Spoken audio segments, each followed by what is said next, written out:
नमस्कार दोस्तों, राजस्थान की भजनलाल सरकार का बड़ा फैसला। अब महिलाओं के खाते में आएंगे सीधे पैसे, किसानों को मिलेगी राहत और छात्रों के लिए भी आई है खुशखबरी।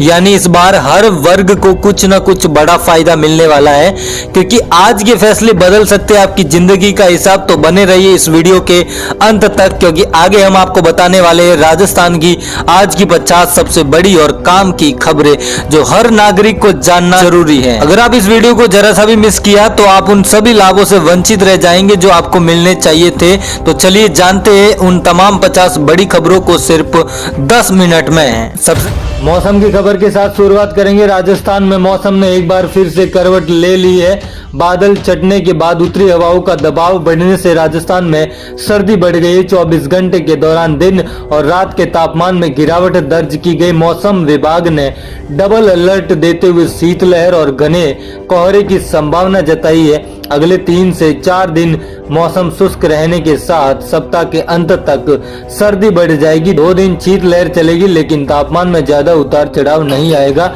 श्रीगंगानगर, बीकानेर समेत सीमावर्ती जिलों में कहीं घना कोहरा छाने के आसार है। मौसम विभाग ने आज के लिए बीकानेर और चूरू में घने कोहरे की संभावना जताते हुए येलो अलर्ट जारी कर दिया है। अगली बड़ी खबर अलवर से। राजस्थान के अलवर जिले में दिल्ली मुंबई एक्सप्रेसवे पे बुधवार तड़के भीषण सड़क हादसा हो गया। हादसे में पिकअप सवार 3 लोग जिंदा जल गए, वहीं चालक गंभीर रूप से घायल हो गया। सूचना मिलते ही रैणी थाना पुलिस मौके पर पहुंची और घायल को उपचार के लिए तकनीकी नजदीकी अस्पताल में भर्ती कराया, जहां से गंभीर हालात में जयपुर रेफर कर दिया। पुलिस के मुताबिक हादसा बुधवार तड़के करीब 3 बजे दिल्ली मुंबई एक्सप्रेसवे पे चैनल नंबर 131.5 के पास हुआ। दिल्ली जयपुर जा रही एक पिकअप दूसरे वाहन से टकरा गई, जिससे पिकअप में आग लग गई। हादसे में पिकअप में सवार 3 लोगों की जिंदा जलकर मौके पर ही दर्दनाक मौत हो गई, जबकि चालक गंभीर रूप से घायल हो गया है। अगली बड़ी खबर राजस्थान में दिसंबर माह के आगामी दिनों में हेड कपाने वाली सर्दी का दौर शुरू होने की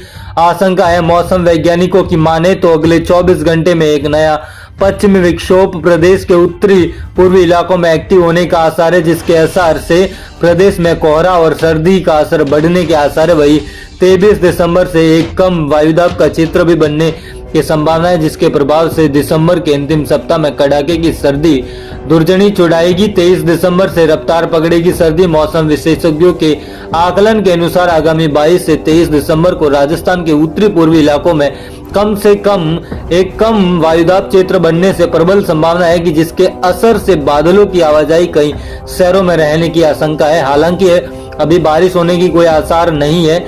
उत्तर दिशा से तेज रफ्तार से बर्फीली हवा चलने के लिए आसार है, जिसके प्रभाव से 2 दिन में मौसम शुष्क रहने और रात के तापमान में 1-2 डिग्री तक गिरावट आने का पूर्वानुमान मौसम वैज्ञानिकों ने लगाया है। इसी के साथ अगली बड़ी खबर सोने चांदी को लेकर बताए तो चांद के पार सोना और चमका। चांदी आज 8,500 रुपए महंगी रही। वही सोने की बात करें तो सोना 800 रुपए महंगा रहा। आज जयपुर सराफा बाजार में चांदी 2,06,000 तक रुपए प्रति किलो रही। वही शुद्ध सोने की बात करें तो शुद्ध सोना आज 1,36,500 रुपए प्रति 10 ग्राम रहा। वही जेवरात यानी ज्वेलरी सोने की बात करें तो 1,27,600 रुपए प्रति 10 ग्राम रहा। जयपुर सराफा टेंडर कमेटी की ओर से ये भाव जारी की गई। अगली बड़ी खबर राजस्थान में असहाय, निराश्रित, लावारिस और अज्ञात रोगियों के लिए एक ऐतिहासिक एवं मानवता प्रदान पहल साकार हुई है। अब ऐसे रोगी जिन्हें अपना घर आश्रम में प्रभुजन कहा जाता है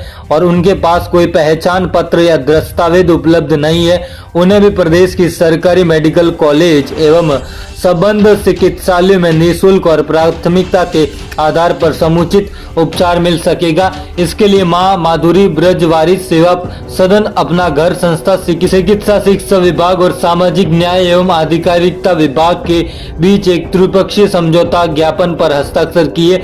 ये समझौता देश में अपनी तरह का पहला है, जिसमें बिना पहचान और दस्तावेज वाले असहाय रोगियों के कहीं इलाज के लिए औपचारिक और स्थायी व्यवस्था की गई है। भजनलाल सरकार का ये सबसे बड़ा फैसला लिया गया है। इसी के साथ अगली बड़ी खबर प्रदेश में विभिन्न विभागों की भर्ती को चयन प्रक्रियाओं को समयबद्ध रूप से आगे बढ़ाने की दिशा में संबंधित विभागों और राजस्थान लोक सेवा आयोग यानी आरपीएससी द्वारा लगातार कदम उठाए जा रहे पटवार भर्ती से लेकर चिकित्सा शिक्षा और विज्ञान प्रौद्योगिकी विभाग की परीक्षाएं तथा हाल ही के दिनों में दस्तावेज सत्यापन परिणाम घोषणा और साक्षरता की प्रक्रिया को गति मिली है। इन प्रक्रिया को से हजारों अभ्यर्थी को आगे बढ़ने का अवसर मिलेगा। पटवार भर्ती में अंतिम अवसर के तहत दस्तावेज सत्यापन पटवार भर्ती 2025 के अंतर्गत अभ्यर्थियों को दिए गए अंतिम अवसर में दूसरे दिन 26 अनुपस्थित अभ्यर्थियों को दस्तावेज सत्यापन कराया, जबकि 168 अभ्यर्थियों ने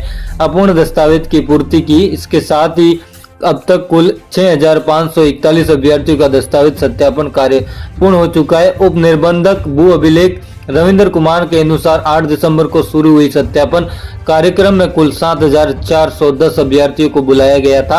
अनुपस्थित और अपूर्ण दस्तावेज वाले अभ्यर्थियों को अतिरिक्त समय दिया गया, जिसकी अंतिम तिथि 17 दिसंबर निर्धारित है।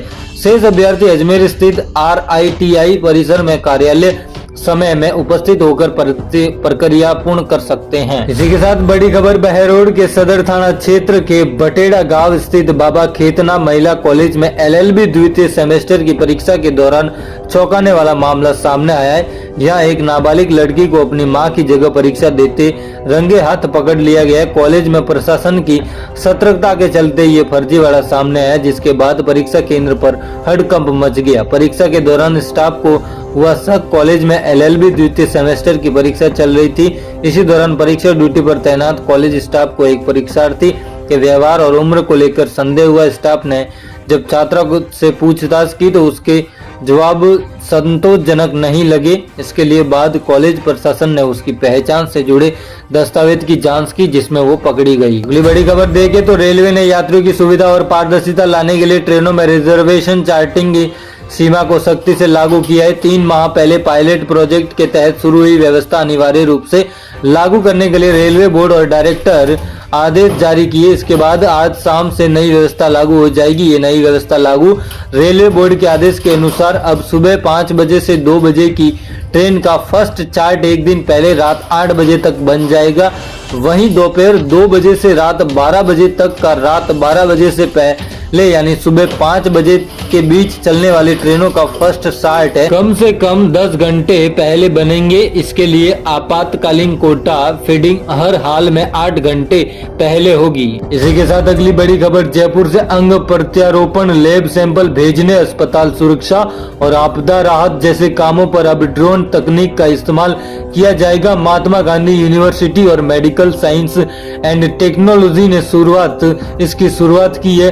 अस्पताल के मुख्य कार्यकारी अधिकारी सूर्यकांत दास ने बताया कि ड्रोन के जरिए कैंडवेर अंगों का एक अस्पताल से दूसरे अस्पताल का बहुत जल्दी पहुंचाया जा सकेगा। अब तक इसके लिए एम्बुलेंस और ग्रीन कॉरिडोर का सहारा लिया जाता था, जिसमें समय लगता था। ड्रोन तकनीक में ट्रैफिक की दूरी की परेशानी खत्म हो जाएगी। इसी वजह से रक्त बायोप्सी और अन्य लैब सैंपल में तापमान नियंत्रण ड्रोन बॉक्स में तेजी से जांच केंद्र तक पहुंचेंगी। रिपोर्ट जल्दी मिलेगी और इलाज में भी देरी नहीं होगी। अगली बड़ी खबर खाद्य सुरक्षा योजना के तहत वर्ष 2013 से गेहूं ले रहे अपात्र किसान अब केंद्र सरकार के रडार पर आ गई। केंद्र ने ऐसे 10,000 किसानों की पहचान की है जो समर्थक मूल्य पर गेहूं बेचने का बावजूद मुफ्त अनाज का लाभ ले रहे। ये वे किसान हैं जिन्होंने केंद्र को 100 क्विंटल से अधिक गेहूं MSP में बेचा है। इन किसानों को जिलेवार सूची राज्य के खाद्य विभाग को भेजी गई है। सत्यापन के बाद अपात्र लाभार्थी को योजना से बाहर किया जाएगा। अपात्र किसानों में सबसे अधिक हनुमानगढ़ जिले के 3000 से अधिक किसान शामिल है। इनकी संख्या और बढ़ाने की संभावना है। वहीं जयपुर जिले के 23 अपात्र लाभार्थियों की पहचान की गई। हालांकि अपात्रों के नाम योजना हटाई जा रही है, लेकिन अब तक के लिए गेहूं की वसूली कब होगी ये स्पष्ट नहीं है। हर बार अभियान की अंतिम तिथि तक नाम वापस नहीं लेने पर वसूली की घोषणा की जाती है, लेकिन इसके बाद अभियान की अवधि बढ़ा दी गई है। अगली बड़ी खबर ऐतिहासिक और विश्व विख्यात सांबर नगरी एक बार फिर से पर्यटन, संस्कृति और रोमांच का संगम बनने जा रही है। राजस्थान पर्यटन विभाग की ओर से 27 और 31 दिसंबर 2025 तक सांबर महोत्सव 2025 का आयोजन किया जा रहा है। 5 दिवसीय ये इस महोत्सव का उद्देश्य देशी विदेशी पर्यटकों को राजस्थान की समृद्ध लोक कला, संस्कृति और अनूठी प्राकृतिक विरासत से रूबरू कराना है। जनवरी 2024 में आयोजित सांबर महोत्सव को देश भर में जबरदस्त प्रतिक्रिया मिली थी। दिल्ली, चंडीगढ़, गुरुग्राम, गुजरात और मध्य प्रदेश और मुंबई सहित कई राज्यों से बड़ी संख्या में पर्यटक पहुंचे थे। वहीं मुंबई सहित कई राज्यों में पर्यटक पहुंचे थे और विदेशी सैलानियों में मौजूदगी से आयोजन को अंतर्राष्ट्रीय पहचान मिली थी, जिसकी सफलता से उत्साहित होकर उस वर्ष हर वर्ष महोत्सव को और बड़े व्यापार स्तर पर आयोजित करने का निर्णय लिया गया है। आज की राजस्थान प्रदेश की ये तमाम बड़ी खबरें थी जो आपको बताना उचित समझा। ऐसी प्रदेश भर की तमाम अपडेट पाने के लिए आप हमारे चैनल को सब्सक्राइब जरूर करें और बेल आइकन को प्रेस भी जरूर करें ताकि राजस्थान की हर अपडेट आपको टाइम पर मिल सके।